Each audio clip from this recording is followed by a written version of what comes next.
அருட்பெருஞ்சோதி அருட்பெருஞ்சோதி தனி பெருங்கருணை அருட்பெருஞ்சோதி அருட்பெருஞ்சோதி தனி பெருங்கருணை அருட்பெருஞ்சோதி.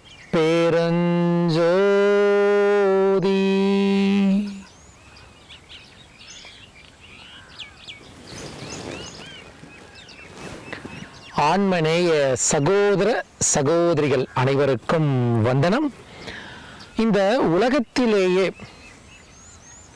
ரொம்ப விலை உயர்ந்த ஒரு விஷயம் இல்லை ஒரு பொருள் நம்ம எதை சொல்லுவோம்? இந்த கேள்வியை நம்ம எல்லாரும் முன்னாடியும் அப்போ இந்த உலகத்திலேயே விலை உயர்ந்தது எதுப்பா அப்படின்னு கேட்டால் ஒருத்தரும் நிறைய பதில் சொல்லுவாங்க. அவங்களுடைய அனுபவத்தில் அவங்க கற்றுக்கொண்டதை வச்சுக்கொண்டு அவங்களுக்கு எது பெருசுன்னு நினைக்கிறாங்களோ. இப்போ ஒருத்தருக்கு சாப்பாடே கிடைக்காதவருக்கு அவருக்கு சாப்பாடு தான் விலை உயர்ந்தது. பணம், பொருள், செல்வம், வீடு, காரு, வாகனங்கள் இதன் மீது ஆசை இருக்கிறவருக்கு நல்ல காரு வாங்கணும், நல்ல பெரிய வீடு கட்டணும், நிறைய நகைகள் வாங்கணும், நிறைய ஆடைகள் வாங்கணும், இதுதான் பெரிய ஒரு லட்சியமாகவும் பெரிய கிடைத்தற்கு அரிதும் அப்படின்னு நம்ம எல்லாருமே அவங்கவுங்க ஒரு பதிலை சொல்லுவாங்க. இந்த பதில் எல்லாம் சராசரிய மனிதர்கள் சொல்றது. ஆனால் இந்த பதிலை கொண்டு போய் ஞானிகளிடமும் மகான்களிடம் வைத்தால் அவர்கள் என்ன பதில் சொல்றாங்க அப்படின்னு பார்த்தா, அவை பிராட்டி சொல்றாங்க, அரிது அரிது மானிடராய் பிறத்தல் அரிது. அவங்க கார் பெருசுன்னு சொல்லல, வீடு பெருசுன்னு சொல்லல, பணம் பெருசுன்னு சொல்லல, உறவுகள் பெரிது என்று சொல்லல. எது அரிது அரிதுன்றதோட நிறுத்தி கொள்ளல, அரிது அரிது. அதாவது ஒரு விஷயத்தை மறுபடியும் சொல்றாங்க, அரிது அரிது மானிடராய் பிறத்தல் அரிது. அவங்க எதை சொல்றாங்க? விலை உயர்ந்தன்னு எதை சொல்றாங்க? இந்த மனித வாழ்க்கையையும் இந்த மனித சரீரத்தை தான் சொல்றாங்க. நம்ம வள்ளல் பெருமான் என்ன சொல்றாரு? இந்த மனித தேகம் லேசிலை கிடைப்பது அல்ல, அருள் விளக்கமும் திருவருளும் இருந்தா மட்டும்தான் இந்த மனித சரீரம் கிடைக்கும் அப்படின்னு சொல்றாங்க. திருமூலர் என்ற மிகப்பெரிய சித்தர் என்ன சொல்றாரு தெரியுங்களா? உடம்பை முன்னம் இழுக்கண்டு இருந்தேன், உடம்பினுக்குள்ளே உருபொருள் கண்டேன். இந்த உடம்பை ஒரு அசுத்த தேகம், இந்த உடம்பு ஒரு சாக்கடை, காயமே இது பொய்யடா வெறும் காற்றடைத்த பையடா நினைச்சுக்கிட்டு இருந்தான். ஆனா இந்த உடம்பினுக்குள்ளே உருபொருள் கண்டேன், அழியாத ஒரு பொருள் கண்டேன். அது எது? இறைவன். அப்படி என்ன சொல்றாரு? உடம்பால் அழியீர் உயிரார் அழிவர், திடம்பட மெஞ்ஞானம் சேரவும் மாட்டார். இந்த சுவர் இருந்தால் மட்டும்தானே சித்திரம் வரைய முடியும். அதுபோல எல்லா ஞானிகளும் மகான்களும், நம்ம ஞானிகள் மகான்களை தான் அறிவில் உயர்ந்தவர்களாக நம்ம பார்க்கிறோம். இந்த உலகத்தில் எவ்வளவு பேர் அறிவாளிகளாகவும் விஞ்ஞானிகளாக இருந்தாலும் அது நிரந்தரம் இல்லை. நம்ம எல்லாரும் யாரை போற்றோம்? திருவள்ளுவரை போற்றுகிறோம், வள்ளல் பெருமானரை போற்றுகிறோம், திருமூலரை போற்றுகிறோம், 15 சித்தர்கள் பெருமக்களை போட்டுகிறோம். ஏன்? அவர்கள் இந்த உலக அறிவோடு நின்று விடவில்லை, ஞான அறிவில் சென்றார்கள். அவர்கள் எதோ உயர்ந்ததா சொல்றாங்க? இந்த மனித சரீரத்தை தான். வள்ளல் பெருமான் தான் எழுதிய மாணாக்கர்களுக்கு தான் எழுதிய கடிதத்தில் என்ன சொல்றாங்க தெரியுமா? இந்த தேகத்தை பொன் போல பார்த்து கொள்ளுங்கள். இந்த சட்டையை பார்த்துக்க சொல்ல, இந்த போனை பார்த்துக்க சொல்ல. அப்ப இந்த உடம்பு இருக்கு இல்லைங்களா, இந்த சயின்ஸ், இந்த விஞ்ஞானிகளே இந்த உலகத்தில் நாங்கள் எதை வேணாலும் கண்டுபிடிச்சிட முடியுது, தேட முடியுது. ஆனால் இதுவரைக்கும் ஒரு புரியாத புதிர் எது அப்படின்னு பார்த்தீங்கன்னா இந்த மனித உடம்பு தான். இந்த மனித உடம்பை விஞ்ஞானிகள் என்ன சொல்றாங்க தெரியுங்களா? இந்த பிசிக்கல் காஸ்மாஸ் அப்படின்னு சொல்றாங்க. அதாவது இந்த அண்ட பிரபஞ்சத்தை பாருங்க, எவ்வளவு பெரிய, எத்தனை நட்சத்திரங்கள், எவ்வளவு சூரியன், அண்ட வெளிகள் எவ்வளவு இருக்கு. அதோட ரொம்ப புரிந்து கொள்ள முடியாதது, மிகப்பெரிய ஒரு பொக்கிஷமானது இந்த மனித சரீரம் தாங்க. நீ ஒரே ஒரு நிமிஷம் நினைச்சு பாருங்க, நம்ம பசிக்குது, பசிக்காக ஒரு இட்லி இல்லை தோசை இல்லை வாழைப்பழம், அவங்களுக்கு ஏதோ ஒரு உணவு பிடிக்குது, சைவ உணவு, அதை சாப்பிட்றோம். ஒரு 4-5 மணி நேரம் கழிச்சு மறுபடியும் பசிக்குது. முன்னாடி பசிச்சிச்சு, அதுக்காக நான் ஏதோ ஒரு உணவை உள்ள போட்டேன், அது என்னவா மாறுச்சு? நம்ம யாரை யோசிச்சோமா? பசிக்குது, டயர்டா இருக்குது, கபகபகம்னு இருக்கு, அப்படியே என்ன மயக்கம் வர மாதிரி இருக்கு. போய் கொஞ்சோண்டு சாப்பாடு சாப்பிட்டோன்னே அப்பான்னு இருக்கு. அந்த உடனடியாக அந்த சத்து எப்படி கிடைச்சது? இது எது நடக்குது? இந்த உடம்புக்குள்ள இவ்வளோ பெரிய சயின்ஸ் நடக்குது. நம்ம போட்ட சாப்பாடு ரத்தமா மாறுது, சதையா மாறுது, எலும்பா மாறுது, மஜ்ஜையா மாறுது, ஜீவ சத்தா மாறுது. அந்த ஜீவசத்துல ஆண் பெண் சேர்ந்த ஒரு குழந்தையா ஜனிக்குதுன்னா இந்த உடம்பு எவ்வளோ பெரிய சயின்ஸ். இந்த உடம்பை நம்ம யாராவது போற்றுகிறோமா?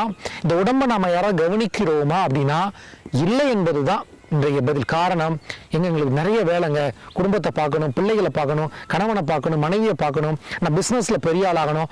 அப்போ எல்லாருக்கும் இன்னொரு ஒரு ஆசை, இந்த உலகத்தில் நான் சாதிச்சு காட்டணும். இதுக்காக நம்ம ஓடுற நேரத்தில் இந்த சரீரத்தை நமக்கு யாரும் கவனிக்கிறது இல்லை, இந்த ஆரோக்கியத்தை நம்ம யாரும் கவனிக்கிறதில்ல. இந்த உடம்பு நம்ம ஏன்பா பிறந்தது, உடம்புன்னு ஒரு கடவுள் கொடுத்தாரு, இதை யாராவது நம்ம திரும்பி பார்த்தோமா? எப்போ திரும்பி பார்க்குறோம் சொல்லுங்க? எல்லாருக்கும் உடம்புல லேசு ஒரு ஆட்டம் வரும், ஒரு 40 வயசுக்கு மேலே இல்லை 60 வயசுக்கு மேலே, அப்போதான் தேகத்தை திரும்பி பார்க்குறோமே தவிர இளமையாக இருக்கும்போது நம்ம யாரும் தேகத்தை திரும்பி பார்க்க மாட்டோம். காரணம், இளம் கன்று பயம் அறியாது. அந்த உடம்புல இருக்கக்கூடிய ரத்த வேகம், அந்த இளமை எல்லாத்தையும் மறந்துட்டு அப்படி நம்மளால எல்லாம் சாதிச்சிடலாம்னு சொல்லிட்டு அந்த அகங்காரத்தில் ஓடிக்கிட்டு இருக்கிறோம். ஆனால் தேகத்தை நம்ம யாரும் கவனிக்கிறோமா? சரி, இதை அப்படியே ஓரமாக எடுத்து வச்சிருவோம். நம்ம எல்லாருக்கிட்டையும் பாருங்க, இன்னைக்கு எல்லாரும் ஒரு ஃபோன் வாங்குறோம், 1 லட்சம் 2 லட்சம் 50,000 60,000 அப்படி லேட்டஸ்ட் பிராண்ட் ஃபோன் வாங்குறோம். அந்த ஃபோனுக்கு என்னென்ன சாஃப்ட்வேர் போடுறோம்? அந்த வைரஸ் வராமல் சாஃப்ட்வேர் போட்டுக்கிறோம், நல்ல கவர் போடுறோம். ஒரு கார் வாங்குறோம், இன்னைக்கு எல்லாரும் வாகனம் 4 சக்கர வாகனம் இல்லை மோட்டர் பைக் ஏதோ ஒன்று வாங்குறோம். அதை எப்படி நம்ம பார்த்துக்கிறோம்? எவ்வளோ பொறுப்பாக பார்த்துக்கிறோம்? ஒரு வீடு வாங்குறோம், அதுக்கு CCTV கேமரா போடுறோம், கேட்டு போடுறோம், செக்யூரிட்டி போடுறோம். இதெல்லாம் இவ்வளோ பாதுகாத்துக்கிறோமே, இந்த சரீரத்தை நாம யாராவது பாதுகாத்துக்கிறோமா? 4-2 ஒழுங்கா இருந்தா அந்த உடம்பு ஆரோக்கியமா இருக்குன்னு சொன்னாங்க. என்ன சொன்னாங்க? வருஷம் 2 முறை பேதிக்கு எடுப்பா. சில பேர் இதை சொன்னா, சார் எங்களுக்கு வாரத்துக்கு ஒரு பேதி ஆகுது அப்படின்றாங்க. வாரத்துக்கு ஒரு பேதியான நோய். பேதி மருந்து எடுத்துக்கொள்வது என்பதும் இயல்பாக உடம்புல ஒரு பேதி போகுதுன்னா 2 ஒண்ணு கிடையாது. விரேசனம் என்று சொல்லுவாங்க. 6 மாசத்துக்கு ஒரு தடவை பத்தியமாக முறையாக இருந்து அந்த குடலை சுத்தம் செய்தார்கள் நம் பெரியோர்கள். யாருக்கு நோய் வரல. 80 வயசு பாட்டி கண்ணாடி போடல, நிமிர்ந்து நடக்குது. நமக்கு இப்பயே இடுப்பு வலிக்குது, கண்ணு தெரியல. மாதம் 2 தாம்பத்தியம் இல்லறவாசிகளுக்குன்னு ஒரு ஒழுக்கம் வச்சாங்க. வாரம் 2 முறை எண்ணெய் தேய்ச்சி குளிச்சாங்க. உடம்பு ஆரோக்கியமா இருந்தது, முடி கொட்டல, மன அழுத்தம் இல்லை. இன்னைக்கு எல்லாருக்கும் மன அழுத்தம், முடி கொட்டுது, கண்ணு எரியுது, உடம்பு சூடுன்றோம். அன்னைக்கு வாரத்தில் 4 நாள் எண்ணெய் தேய்ச்சி குளிச்சாங்க. தினம் 2 முறை 3 வேளை உணவு உண்டா, காலை இரவு மலம் கழித்தாங்க. இன்னைக்கு ஒரு இடம் மலம் போறதுக்கு இன்னைக்கு கஷ்டமா இருக்கு. அப்ப இதை ஒரு வகுப்பாக நம்ம எப்படி வடிவமைக்கலாம்னு சிந்திச்ச பொழுது வள்ளல் பெருமான் தான் அருளிய நித்திய கருமவதில் என்ன பண்றாரு? என்ன உணவு சாப்பிடணும், எத்தனை மணிக்கு எந்திரிக்கணும், நம்ம வாரத்துக்கு ஒரு தடவை வாரத்துக்கு 2 தடவை எண்ணெய் தேய்ச்சி குளிக்கணும், இல்லறத்துல நம்ம எப்படி ஈடுபடுறது, வருடத்துல எத்தனை முறை நம்ம பேதி எடுக்கணும், கண்ணுக்கு மருந்து போடணும், நசியம்ன்ற ஒரு மருந்து செய்யணும், மூலிகை குளியல் செய்யணும், இதெல்லாம் ஒரு வாழ்வியல் முறையாக ஐயா வச்சிருக்காங்க. அதை நம்ம ஒரு வகுப்பாக வடிவமைத்து வெள்ளி சனி ஞாயிற்றுக்கிழமைகளில் திருவண்ணாமலை அடிவாரத்திலும் நம்மளுடைய சபை மேற்கு தொடர்ச்சி மலை அடிவாரம் பொள்ளாச்சியிலிருந்து 25 கிலோமீட்டர் தொலைவில் மேற்கு தொடர்ச்சி மலை அடிவாரத்திலையும் 3 நாட்கள் வகுப்பாக நம்ம நடத்திட்டு இருக்கிறோம். வெள்ளி சனி ஞாயிறு. இப்போ நீங்க எல்லாரும் வியாழன்கிழமை மாலைக்குள்ள திருவண்ணாமலையில் நடந்த திருவண்ணாமலை இல்லைன்னா பொள்ளாச்சி அருகில் இருக்கக்கூடிய மேற்கு தொடர்ச்சி மலை அடிவாரத்தில் வியாழன்கிழமை மாலைக்குள்ள நீங்க வந்துடணும். வந்த உடனே என்ன பண்ணுவோம், ஒரு மாலை உங்களுக்கு எல்லாம் ஒரு அறிமுக வகுப்பு இருக்கும். அந்த அறிமுக வகுப்புக்கு பின்பு இரவு கஞ்சி. இன்னைக்கு நம்மளாம் நீங்க எங்கெங்க கஞ்சி சாப்பிட்றோம்? கஞ்சி கொடுத்தா கஞ்சியா அப்படின்னு முகத்தை சொல்லிக்கிறோம். இன்னைக்கு எல்லாரும் இட்லி தோசை டிஃபன் இருந்தால் தாங்க நாங்கள் சாப்பிடுவோம். எங்கள் வீட்டில் ஒன்லி டிஃபன்றோம். இந்த டிஃபன் அப்படின்னு சொல்லக்கூடிய இந்த சிற்றுண்டிகள் எல்லாம் ஒரு காலகட்டத்தில் இது பேர் பலகாரம், தீபாவளிக்கு மட்டும்தான் சாப்பிட்டாங்க. இன்னைக்கு அதை தினமும் சாப்பிட்றோம். அதனால தான் உடம்புல நோய்ங்க. அன்றைக்கு எளிமையாக இரவுல ஒரு ரசசோறு சூட ஏதோ கஞ்சி தான் சாப்பிட்டாங்க. இன்னைக்கு நம்ம எல்லாமே சாப்பிட்றோம். அப்போ இரவுல ஒரு கஞ்சி மூலிகை துவையல். அன்று இரவு எல்லாம் வழிபாடு முடிச்சுட்டு வெள்ளிக்கிழமை அதிகாலை நம்ம எல்லாரும் எழுப்பி விட்டு என்ன பண்றோம்னா குடல் சுத்தம் கொடுக்குறோம். பேதி மருந்து மூலிகை மருந்து கொடுத்த பிறகு ஒரு 6 முறை 8 முறை முழுக்க குடல் சுத்தமாயிரும். வெந்நீர் மட்டும் குடிச்சு குடலை சுத்தம் செய்து அன்றைக்கு முழுக்க நல்ல ஓய்வு கொடுத்துட்டு மாலை உன் கையில் இருக்கக்கூடிய மொபைல் போன்லாம் வாங்கிடுவாங்க. 2 நாட்கள் 3 நாட்கள் மொபைல் போன் பயன்படுத்த முடியாது, அலைபேசி பயன்படுத்த முடியாது. மௌனம் கொடுத்துருவோம். பேசி பேசி பேசி நம்ம சக்திவே வரையமா இருக்கு. பேசாம இரு, பேசாதே, மூச்சை கவனி.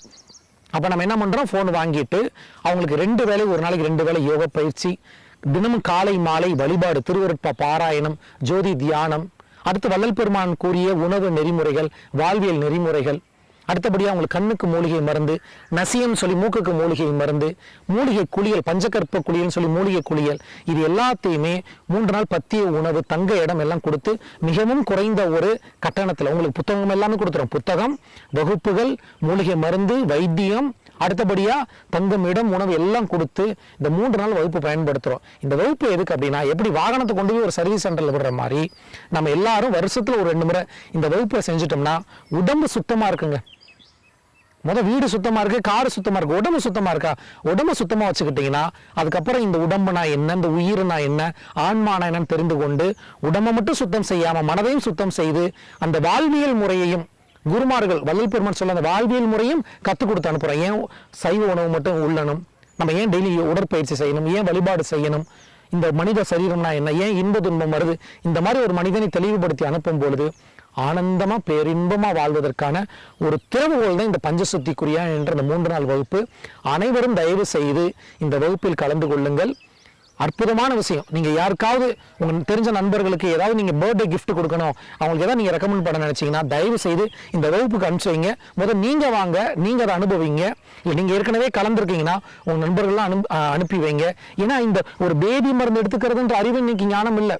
அவனுக்கு அமெரிக்காவில் என்ன இருக்குன்னு தெரியுது, இவன் வயிற்றுக்குள்ள என்ன இருக்குன்னு தெரியல. அதனால் இந்த வகுப்பை பயன்படுத்தி கொண்டு நாம் அனைவரும் மறுபடியும் சொல்கிறேன், நோயற்ற வாழ்வை குறைவற்ற செல்வம். வள்ளல் பெருமான் தனக்காக எதையுமே இறைவன்கிட்ட கேட்கலங்க. ஆனால் ஒரு திருவருட்பால் என்ன கேட்குறாரு தெரியுங்களா? நோயற்ற வாழ்வில் நான் வாழ வேண்டும்ன்றார். நோய் மட்டும் வந்துடக்கூடாதுங்க, ரொம்ப ரொம்ப கஷ்டம். இன்னைக்கு மருத்துவமனையில் போய் படுத்தீங்கன்னா எவ்வளோ செலவு, எவ்வளோ அவஸ்தை, எவ்வளோ துன்பம், எவ்வளோ மன உளைச்சல்.